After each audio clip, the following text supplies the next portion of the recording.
대한민국 공직선거의 문제점을 파헤친 첫 번째 책을 펴냈습니다. 제목은 도둑놈들 1권 선거 어떻게 훔쳤나. 2017년 대통령 선거로부터 2022년 대선과 지방선거까지 전산 조작을 이용해서 후보별 득표수를 어떻게 조작했는가를 낱낱이 분석한 책입니다. 선거를 바로 세우고 나라를 바로 세우는 일에 여러분께서 힘을 더해 주시기 바랍니다.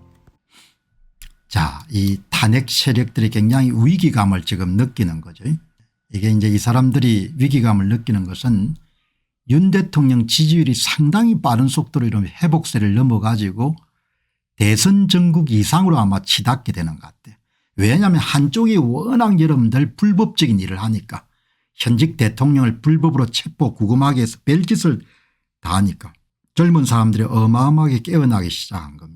그동안 여러분들 관망자세를 가졌던 많은 자유애국 시민들이 선거 부정을 확신하게 된 겁니다. 그러니까 이게 굉장히 위험한 겁니다. 윤석열 지지율이 40% 나왔다던 조사업체에서 민주당이 고발을 추진함에 따라서 조사 방식을 바꾸고 다시 해보니까 46%가 나왔습니다. 윤석열 지지율 40% 나왔다던 조사업체가 조사 방식을 바꾸보니까 46%가 나온 겁니다. 거짓을 끝까지 덮을 수는 없는 거죠. 거짓을 끝까지 덮을 수가 없으니까 여기 보시면은 윤석열 대통령 지지율 40% 이상 여론조사 결과, 오늘이 6번째입니다. 1월 5일 발표 아시아투데이 의뢰 한국여론평가연구소 조사 40%, 1월 9일 발표 데일리안 의뢰 여론조사 공정조사 42.4%, 1월 10일 발표 에브리뉴스 의뢰 에브리리서치 45.2%, 1월 11일 파이낸스투데이와 더 퍼블릭 공동 의뢰 이너텍 시스템즈 조사 43.1%, 1월 12일 아시아투데이 의뢰 한국여론평판연구조사 46%, 1월 13일 시사오늘 의뢰 한길리서치 조사 46%. 이게 어마어마하게 불안하게 만드는 겁니다. 그 사람들을. 이게 진실이거든요. 오히려 저는 훨씬 더 과소평가됐다 이렇게 보는 겁니다. 이러니 불안 안 하겠습니까? 후다닥 해치워 가지고 박근혜 전 대통령 이름 날리던 것처럼 그렇게 하려고 했는데 그 모든 계획이 지금 어그러지기 시작하는 겁니다. 그리고 부정선거에 대한 정보는 하루가 다르게 확산돼 가는 겁니다. 그래서 이런 카톡 검열을 하고 내란 선동죄로 여러분들 유튜브를 고발하고 일반인들도 퍼나르면 여러분들 구속하겠다고 이런 협박을 하고 그렇게 난리를 치는 겁니다. 그래도 어떻게 하겠습니까? 도둑질 했으니까, 토독질 한 게 이제 밝혀지니까 그건 뭐 어떻게 막겠습니까?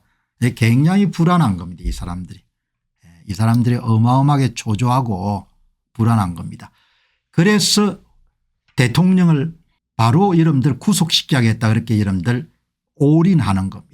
거기에 대한민국의 주요 언론들이 상당히 부역을 하고 있는 겁니다. 이 조선일보 기사 다 마찬가지입니다. 1월 15일 윤석열 대통령 체포 집행 유력 경호처 진압 500명 선발 투입, 이렇게 여러분들 하는 겁니다. 그냥 대통령만 집어넣으면 모든 게임을 다 끝낼 수 있다고 이 사람들이 보는 겁니다. 오늘 발표된 바에 의하면 51.6%까지 나왔다고 합니다. 목 KTV에서 발표했습니다. 50% 넘을 겁니다. 왜냐하면 이 사람들이 계속해서 사기를 치니까 그야말로 진짜 내란범이라는 걸 사람들이 알게 된 겁니다. 아, 진짜 내란범이 저 애들이구나. 이제 우리가 잘못하면 뭡니까? 부정선거를 잘못하면 죽지 않습니까? 국민들이 알아버린 거예요. 부정선거를. 그거 어떻게 할 거냐 이야기예요. 전부 다 이런 주류 언론들이 더불어민주당 이런 주파수를 맞추가 이렇게 이런 발표를 하는 겁니다. 대통령을 필사적으로 여러분들 보호를 해야 되는 거죠. 1차 집행 때보다 이런 경찰 인력을 8배나 투입하는 겁니다. 경찰 관계자는 경호처를 제압하지 않으면 윤 대통령에 대한 체포영장 집행이 사실상 불가능하다고 보기 때문에 관제에 먼저 투입되는 인원들은 경호적 제압만을 사실상 주임무로 들어간 것이다. 완전히 뭡니까? 내란을 범하는 겁니다. 내란 없는 대통령을 내란죄로 몰아가지고 체포 구금을 하겠다는 겁니다. 여기 보시면은 한 분께서 잘 정리했네요. 현재 민주당은 수사 방법에 관한 순수히 사법적 절차상의 문제를 정치적 문제에 대한 궁극적인 해결책으로 보고 있습니다.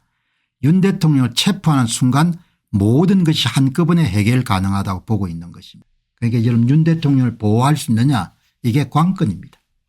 윤 대통령이 여러분들 1월 20일 이후까지 이런 버틸 수가 있으면 이기는 겁니다.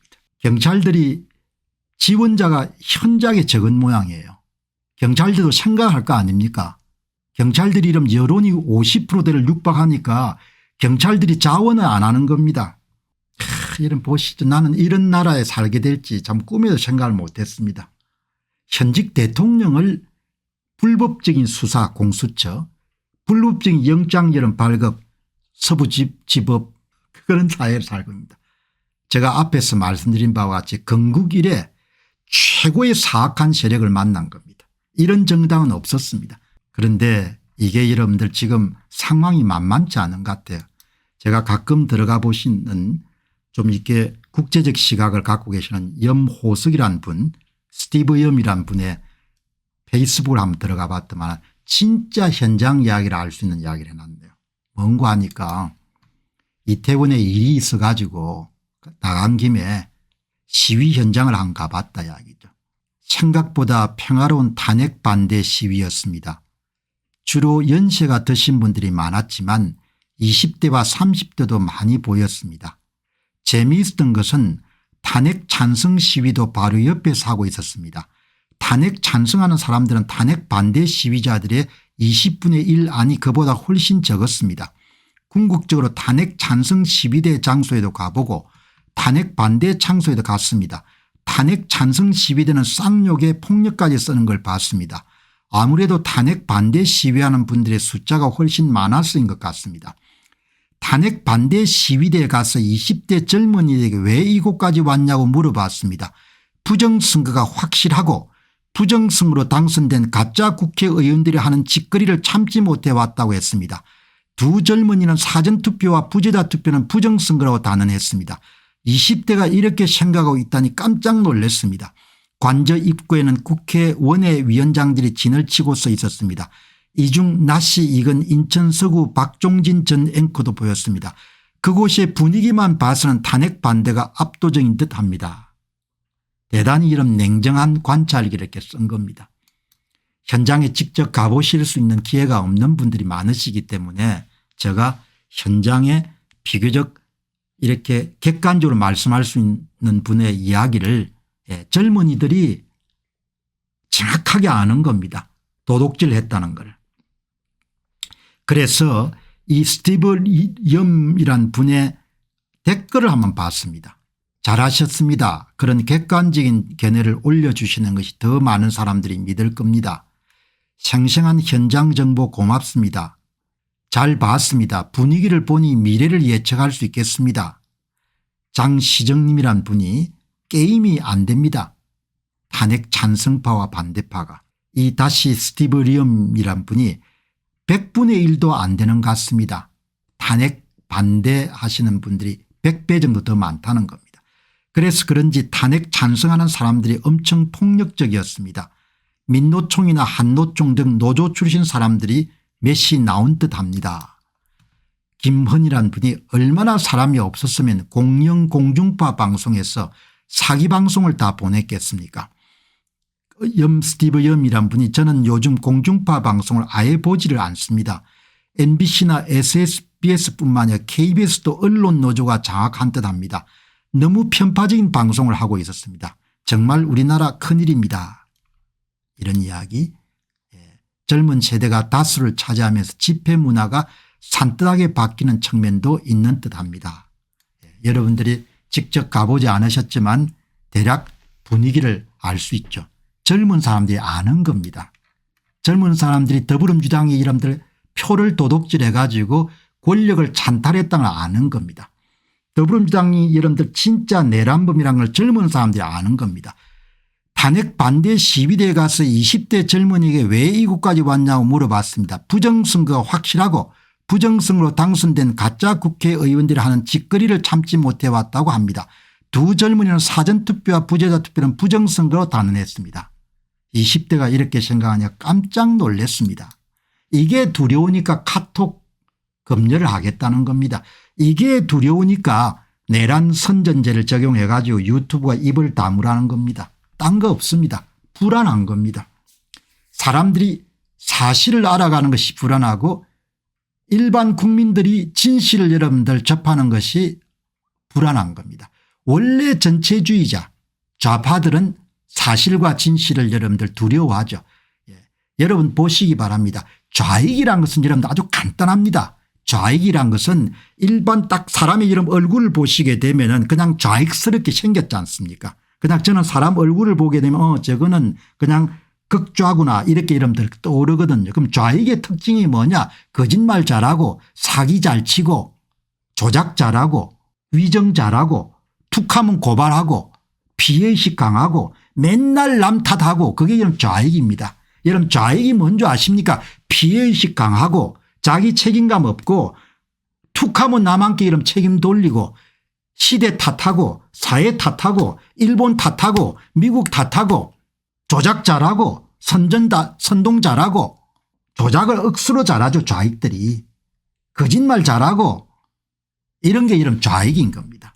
그렇게 생겨 먹었기 때문에 60 좌익이나 70 좌익이나 뭐 바뀌는 게 없는 겁니다. 그냥 그렇게 살다 가는 겁니다. 이렇게 여러분들 지금 돌아가는 겁니다. 여러분들 젊은이들이 다 알게 된 겁니다. 2024년 총선에서 선관위가 조작해 준 더불어민주당 국회의원들이 53명이라는 것을 젊은이들이 다 아는 겁니다. 젊은이들이 이 53명의 명단을 여러분 여러 번 보셨겠지만 아무리 봐도 좀 지겹지 않습니다. 이게 전부가 다 김용빈과 노태학이 이끌고 있는 선거관리위원회가 위조투표지를 투입해가 여러분들 성부를 조작한 53명 명단입니다. 한 명당 얼마를 넣어줬는지 이름 다 이게 표수도 다 나옵니다. 당선자였지만 여러분들 낙선한 사람들 이름도 다 나옵니다.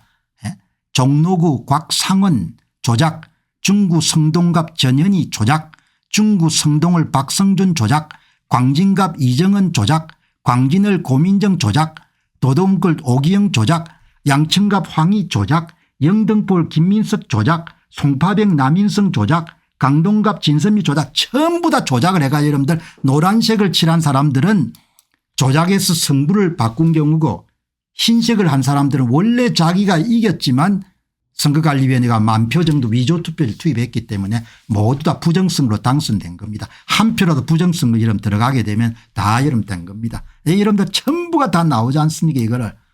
저야 H님이 여러분 편리하라고 이렇게 깨끗하게 정리를 해가지고 이렇게 여러분들 53명이 여러분 누군지 전부 다 이렇게 나오지 않습니까? 이 죄를 어떻게 하겠습니까? 그래서 전국에 여러분들 총선은 279만 표를 위조투표를 투입한 겁니다. 더불당 후보한테 사전투표 총수의 25.5%를 조작한 거지 않습니까? 이게 쫙 나오지 않습니까? 사전투표 조작 진단 프로그램을 돌려가지고 여기 나오지 않습니까? 조작 수량 279만 8천 표, 서울에서 67만 6천 표 조작했고 충북에서 7만 4천 표, 충남에 10만 4천 표, 전북에 13만 7천 표, 전남에 10만 3천. 아니 공 박사님 이 전남 전북은 텃밭인데 조작할 필요가 없으면 왜 조작하는지는 나중에 상세하게 또 한번 다루도록 하겠습니다. 다 나오지 않습니까? 이렇게 선거를 전부 다 조작해 가지고 그러니 아무리 이런 짐승 같더라도 떨리죠. 사람들이 알아가니까. 사람들이 모르면 되는데 사람들이 알아가는 겁니다. 안녕하십니까 공병호입니다. 그동안 공병호TV는 선거 공정성 회복과 자유민주주의 체제의 보존과 발전을 위해 노력해왔습니다. 이런 노력들이 지속될 수 있도록 공병호TV의 정기 후원 프로그램이자 멤버십 프로그램을 소개해드립니다. 뜻 있는 분들의 관심과 동참을 부탁드립니다. 선거 공정성 회복을 위한 노력을 지지하시고 훌륭한 나라 만들기에 동참하시는 시청자분들이시라면 구독 버튼 바로 옆에 있는 가입 버튼을 통해서 정기 후원 프로그램에 가입할 수 있습니다. 가입 버튼을 누르시면 공병호TV의 후원자가 되시게 됩니다.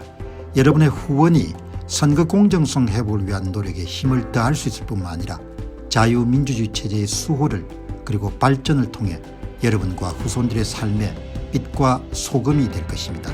특히 그동안 공병호 TV는 선거 공정성 회복을 위한 노력 과정에서 채널 성장에 제약이 가해지는 불이익을 감수해왔고 지금도 그런 불이익이 계속되고 있습니다. 그럼에도 불구하고 너무나 중대한 문제이기 때문에 공병호 TV의 노력은 계속될 것입니다. 여러분의 깊은 관심을 부탁드립니다. 감사합니다.